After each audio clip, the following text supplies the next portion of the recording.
Okay, so just a couple of things picked up from your scales. E flat major, and I think sometimes you do get this one wrong. I'm not sure it was just today, unfortunately. So you really need to be very careful with this scale. Both hands start with threes on E flat, so each E flat will have the third finger. That's quite easy. Okay. The other place where you've got two black keys, you must make sure that you've got 4 and 3, 3 and 4. They are opposites, all right, in the hands, but it must be the 4s and 3s there.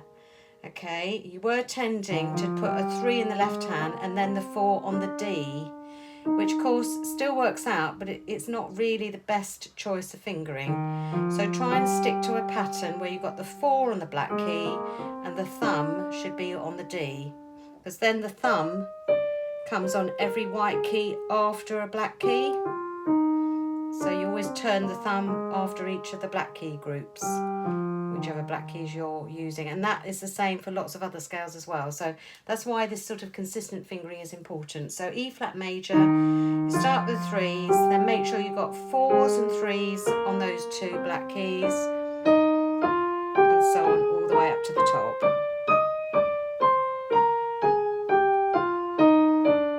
So the thumb should turn, as I say, after each of the black keys, you then turn the thumb.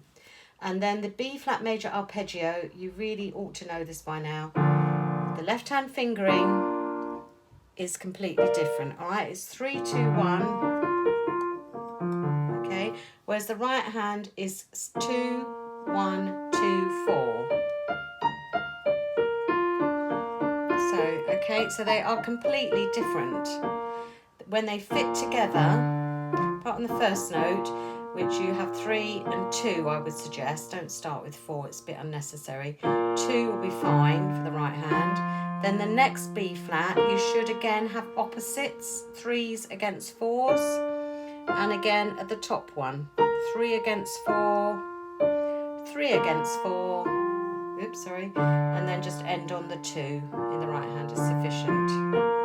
Okay, it does take a long time for this one to feel comfortable because it is a bit of an odd one, but you need to make sure you know it.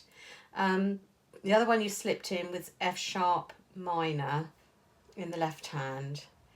So it was more coming down the scale that you faltered. So it's 2 blacks, 2 whites, then the C sharp, the D and the E sharp. Here we go, 2 blacks, 2 whites, C sharp, D, E sharp and F sharp. 2 whites, 2 blacks, E sharp, D, C sharp, 2 whites, 2 blacks. So just check that one out as well. Your dozen a day, it's quite an easy one this week, number 12.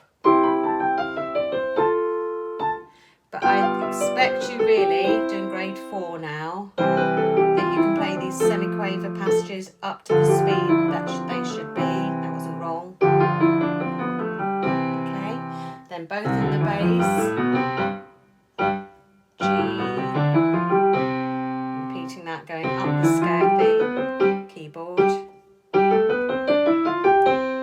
okay, make sure E is at the bottom of each chord, okay, so try to get your scale passages up to a good speed.